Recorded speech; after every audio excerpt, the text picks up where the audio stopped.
watching the It's Her Time podcast with Cody and Jess. Welcome back to the It's Her Time podcast. Like I mentioned in last week's episode, which is part 1 to today's episode, I get a ton of questions from women who are super confused about their hormones, wondering why they feel so crappy every single month. And it's an understatement to say that if it can be so frustrating trying to get access to the appropriate doctors and to the appropriate tests. And then it can be even more frustrating to get your blood work back as normal when you know that your symptoms are anything but normal. The biggest problem to getting a correct diagnosis is that it's not always understood when is the best time to test our hormone levels. So in last week's episode, I covered all about how to know when to test our sex hormones as women. Today, I'm going to be going over our other hormone levels like insulin and cortisol and thyroid hormones. More than anything, I want you ladies to feel empowered to know what is available, what you can be asking for, and especially know when is the best time to test. You'll want to take notes for sure. So grab your pen and paper and let's go. But before we do this, let's join Jess for a Mixers Girls Say. On today's Mixers Girls Say, we're actually reading through Mixers customers and our community members' worst period stories ever. We've shared a lot of our own. Oh, yeah. We've shared a lot. So if you go back in other episodes, there's a lot of Cody and Jess stories. And now we're going to take it again to our community members. Some of your stories. So first and foremost, our hearts always go out to you when things like this happen. It is just the worst when things happen, when there's leaking, when you start at the worst time and you have nothing. But thanks for sharing because it's fun as women to laugh about it. And we can all relate. We all understand. Totally. And just know you're not alone. So first, I met my husband's dad for the very first time, stood up, and I had blood through my skirt.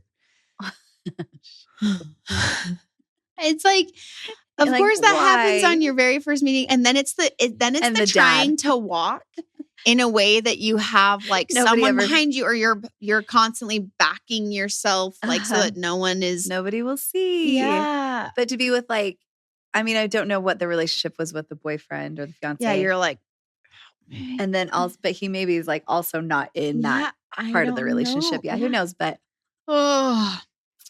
I started my period in the 5th grade in khaki overalls. I had no idea what was even happening to me.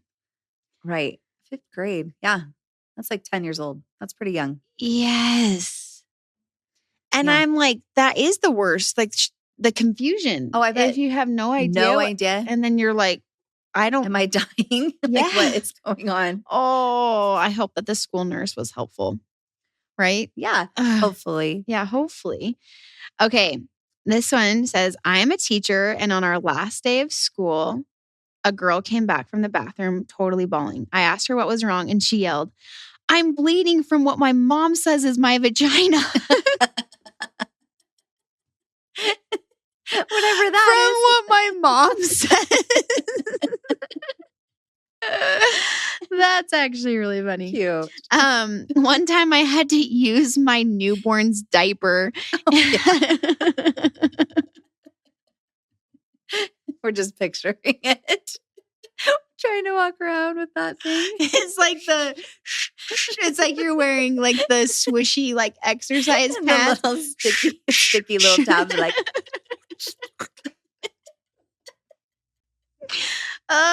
It actually is like a maxi pad. I mean, it's exactly the same. There's been times in my life where I needed a diaper, so it's a pretty good idea. Oh man. Okay. My hubby was gone in the military in Texas, and I finally got to go visit him after a few months of being apart. Of course, we got jiggy and realized after the second time, after the second time when we turned on the lights, that I had also started my period. Oh no. It was like a bloody crime scene all over the hotel sheets. We had to call housekeeping to come and change the sheets. Just a whole lot there. So, I'm going to stop talking. 2 months, like, of course. Why? The timing. It's like no control over that. Oh, and then, no control. No. The husband didn't care. No. That's for sure. Probably not. Hopefully not. Probably not, right? Well, when the lights are off, that's what I'm saying is, maybe. And he better not have cared after. Better not. Cody and I are like, all of a sudden we went from like, to like. The husband better have been super kind about everything. I'm sure he was. Yeah. I'm sure he was. Thanks to the lot of you that are willing to share your There's a lot of stories. Funny period stories. Now we'll get into the episode.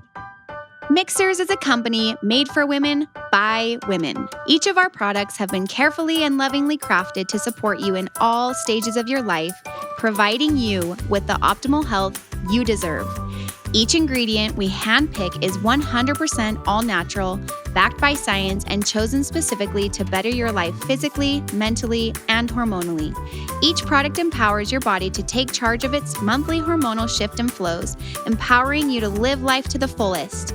Let Mixers take care of your needs from sunup to sundown, and you take care of the rest. Check us out at mixers.com, MIXHERS. Okay, let's talk about when is the best time to test our other hormone levels. Now, your sex hormones aren't the only ones that you may need to look at to understand the cause of your hormone symptoms. So let's start first with insulin. I want to talk about this first because it's a big one that's a big problem for many. Now, if you're trying to get to the bottom of a PCOS diagnosis, for example, you will need to evaluate insulin. If you have a family history of diabetes or your clinician suspects insulin dysregulation, this is a test they will likely and should order. Typically, insulin is tested while you are fasting along with a blood glucose test. Because of this, the test is commonly done first thing in the morning after you've most likely been fasting all night long. Now, you're going to want to go without food, but it's also important to know that it is recommended that you taking biotin should be stopped at least 72 hours before testing your insulin levels. So if you are using chocolate her nightly, know that it does have biotin in it. So stop taking the chocolate flavor 3 days before your test and just switch to restful raspberry her nightly instead, because only our chocolate flavor has biotin in it. Now, fasting insulin is a good place to start, but there are times when you may need to do a glucose challenge as well. Now, this test is used when needing to find out what your insulin looks like after you eat. This information can also be very, very helpful for your doctor. Your doctor will determine the right test for you. So make sure you're talking to your doctor about what it is that you are dealing with. Now let's get into another common hormone called cortisol, because we can't always get a full picture of what's going on with your hormones without looking at the adrenals, which produce the stress hormone cortisol. Cortisol is involved in your stress response. It's also linked to hair loss and blood sugar regulation and so much more. It's a big hormone that we really want to pay attention to. Did you know that in times of stress, what happens is that your body shifts from prioritizing making cortisol to help you overcome danger, or what it's perceiving as danger, over producing progesterone, which is our sex hormone that is associated with our ability to conceive. When our body perceives that we are in danger because of our stress levels being so high, it knows that it's not a very good time to bring a baby into the world, so it adjusts hormone levels accordingly. Now, cortisol blood tests are the best when you can perform them in the morning, along with what's known as ACTH, because this is when these levels are at their highest. ACTH is produced in our pituitary gland and helps your adrenals to function. For a more comprehensive picture of these hormones and how they are affecting your adrenal function, you want to do what's known as a 4-point salivary or urinary cortisol test. And doing so is going to be the best way to go. Cortisol can be tested really at any time of the month. And so like testosterone, like we talked about last week, it matters more about what time of the day you test more than the actual day of the month that you test. Okay, another hormone to be very aware of, that's something that we want to test, is a hormone that's called DHEA. Have you heard of DHEA? DHEA is a crucial anti-aging hormone that the body can convert into estrogen or testosterone. It's an important marker of adrenal function too, and it's a hormone that actually declines with age. So it's an important hormone to consider testing too, especially when trying to understand why a woman is experiencing excess hair growth or oily skin or acne or irregular periods or problems with infertility. DHEA can be tested really at any time of the month as well, and is typically done when you are testing your cortisol levels too. So let's go now into our thyroid labs, because I know this is something that you girls are always asking about. We can't discuss testing for hormone imbalances without looking at the thyroid. Now, thyroid testing is best done first thing in the morning as well, and can be done at any point in the cycle as well. It's typical, though, for your physician to add these types of tests in when you are testing for your other hormones. It's something that's very common. But it's important to, again, remember to stop any supplements that have biotin at least 72 hours in advance, because it can really just skew the results if you don't. So just be aware of that. That's something so important. And ask your doctor if there are other things that you should be aware of as well. When it is determined that you are going to be doing hormone tests, these are important questions to ask. You want to know, is there anything that I should avoid eating or drinking or taking so that I can make sure I'm getting the most accurate tests as possible? Now, this is where having your own knowledge about what thyroid labs to have will be so helpful, so that you can know what is needed to get a clearer picture. So at minimum, I would suggest that we should make sure that you are looking at, and you can take notes here, thyroid stimulating hormone, or TSH is what it's known, T4, T3, TPO, TGAB, thyroid receptor antibodies, and reverse T3. And I'm going to explain more about each of these and why you'll want to get these tested. Okay, let's start with thyroid stimulating hormone, TSH. Now, TSH is a brain hormone that signals to your thyroid to produce T4 and a little bit of T3. Now, a lot of doctors will test TSH only, which really doesn't give the full picture of thyroid function. So let's talk a little bit more about free T4 and free T3. Now, thyroid binding globulin, or TPG, is a protein that transports thyroid hormone and makes it so your body can't use it. When thyroid hormone is bound, it is measured through a blood test known as total T4 and total T3. Your cells actually, though, use free T4 and free T3. So this is why it's important for us to measure both of these markers in addition to our TSH. Your T4 is inactive and your T3 is active. So T3 is involved in our moods and our menstruation and our metabolism and our gut motility. So we want to know what is happening with both. Another thyroid hormone that you want to be aware of is thyroid peroxidase, which is known as TPO, and thyroglobulin TGAB antibodies. These are the most common antibodies to see when Hashimoto's hypothyroidism is present, which is actually the most common cause of hypothyroidism.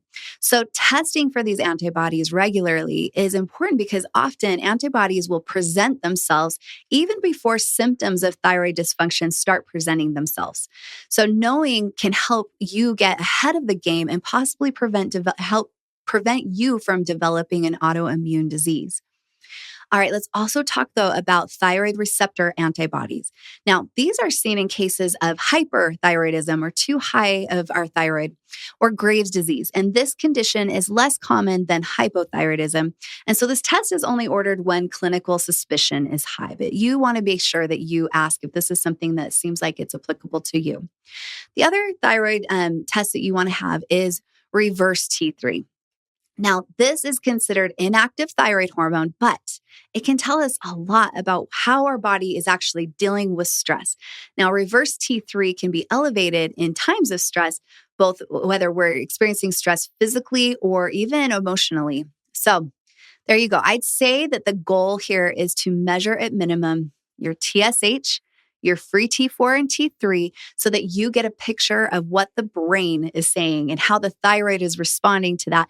And then the body's ability to activate the thyroid hormones that you actually use. That's minimum. You at least want those tests.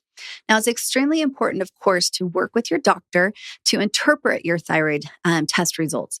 Abnormal thyroid labs don't necessarily indicate that there is a thyroid problem, because sometimes there are other things going on in your body that can actually look like a thyroid dysfunction. If there's a deeper issue at play, simply evaluating your thyroid and stopping there could actually lead to an insufficient diagnosis. So I also recommend doing what's known as thyroid imaging. Because as important as lab tests are, it's really crucial to also make sure that you have a qualified licensed practitioner look at your thyroid, but also actually feel your thyroid. A physical exam of the thyroid can reveal so much about your thyroid health, such as whether you have nodules or if you have an enlarged thyroid, which can exist even if your labs are coming back normal. With that said, though, sometimes nodules are so small or they might be positioned in a way that even your experienced doctor may not be able to feel them either. If your provider suspects abnormalities, they will likely order imaging like an ultrasound so that they can see what's really going on. All right, let's talk about the pill and your thyroid. It's important to know that the pill's role in elevating thyroxine binding globulin, or TBG, sex hormone binding globulin, SHBG, and cortisol binding globulin, CBG, is very well recognized. In fact, administering these 3 binding protein tests is how researchers can verify who is and who isn't actually taking the pill when they are going through clinical trials. When studying as a functional nutritionist, and it was actually in our handbooks as a change that we should expect to see in labs when we're looking at those labs. When TBG goes up, total thyroid hormone levels go up and free thyroid levels actually go down. So now, if you thought that total thyroid hormone was what the body utilized, and that is all you measured when you might think thyroid function is improved on birth control, which is a lot of times what we're told by doctors. However, free thyroid hormone is what you use, not your total thyroid hormone, also known as that bound thyroid hormone. This is why I recommend testing thyroid hormones before starting the pill. And then if you do start using the pill, be sure to continue to monitor your symptoms in your labs to ensure that the pill is working best. Now, from the research, it appears that progesterone, progestin, and topical estrogen do not elevate thyroxine binding globulin. It is just the oral estrogen that influences the increase in binding proteins. Okay, that should give you enough information to understand what these thyroid tests can tell you and what you can ask for. So before we finish this episode, let's dive into how to test, because it's good to know what some of your testing options are. All right, it's important for you to know how you can get your hormone levels checked. Now, I recommend serum or urinary testing depending on what is being tested and then also what tests are being ordered. Also, things to consider are things like with your provider or your insurance, and then also the accessibility of the tests, what they're able to offer you as well. So let's talk about blood testing or serum testing. Now, many hormone tests can be done with blood and are sometimes actually best tested this way. So these are the ones that I would recommend, and these are the ones that can be tested with blood work. It's FSH, LH, thyroid testing, cortisol, estradiol, testosterone, progesterone, insulin, and DHEA. Now, these tests, these hormones also, though, can be tested through saliva. Okay, so you can make a list of these as well. Estradiol is one, estrone, estriol, progesterone, testosterone, cortisol, DHEA, and also melatonin, our sleep hormone. Now, I'm going to introduce you, and I've talked about it before in other episodes. It's the Dutch hormone test. It's actually a dried urine test for comprehensive hormones, and it's given through Precision Analytical Incorporated. And it's a revolutionary model of hormone testing that uses 4 simple dried urine collections that are done over 24 hours to really give a really comprehensive assessment of sex and adrenal hormones and their metabolites. It also includes daily free cortisol patterns, organic acid, acids, and melatonin, 6-OHMS, and HOHDG. So now this is one of my favorite tests because it is so comprehensive. I love that you can order this test for yourself online as well. And I will link it in the show notes where you can actually order this. But it is super important to still have a licensed healthcare professional interpret your results for you. Now, Precision Analytical can provide you with a list of practitioners in your area, because I know you girls are going to ask, where are you going to find somebody that knows how to read this test? They can recommend someone who regularly uses their testing and knows how to read the results to create a custom treatment plan for your unique situation. Now, when you are testing insulin or adrenals, your brain, your thyroid, your doctor can order these labs for you as well. Just ask.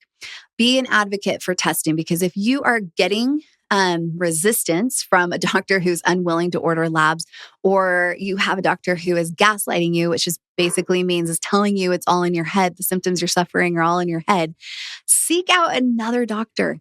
I know that it can be really daunting to have to resort to doing even more work to get to the bottom of your issues, but really, it's just the framework we have to operate within for now. And I think it's getting better and better. And the more we advocate for ourselves and the more knowledge we come with when we go and meet with our practitioners, the better this is all going to become for our future selves and also for our girls that are younger than us that are just coming up into this age. So I just want to encourage you girls and let you know that you can do it. Know that you are armed now with information and with knowledge. I purposely tried to keep these 2 episodes a little shorter because I know there is a lot of information to digest. And you'll most likely probably need to pause, and you're going to need to rewind, and you're going to want to take notes. So hopefully that making these episodes a little bit shorter will make it easier for you to do that. I love doing deep dives occasionally like this because you girls reach out and you ask really great questions about your health. And I love that. I love answering these questions in a way that hopefully can be very helpful for you. So again, thank you so much for tuning in. Thank you for tuning into this episode and all of our other episodes as well. Thanks for just being a really loyal audience. I hope that you find this information super helpful, and that if you do, that you will share this episode and our other episodes that you've enjoyed with the girls in your life, because sharing is caring. Be sure to let us know by giving us a thumbs up on YouTube, and you can leave us a loving comment, or you can leave us a review or a rating on Apple. We love reading these, and often we will share your reviews or your comments on our Mixers Girls Say segment. And when we do read yours, then we send you a little free thank you gift, because we really appreciate you just sharing with all of your loved ones a little bit more about the It's Her Time podcast. We love to do this. It's something that makes our hearts feel so happy. All right, ladies, I'm going to say goodbye. I hope until we are together again that you have a very happy and healthy week. Bye.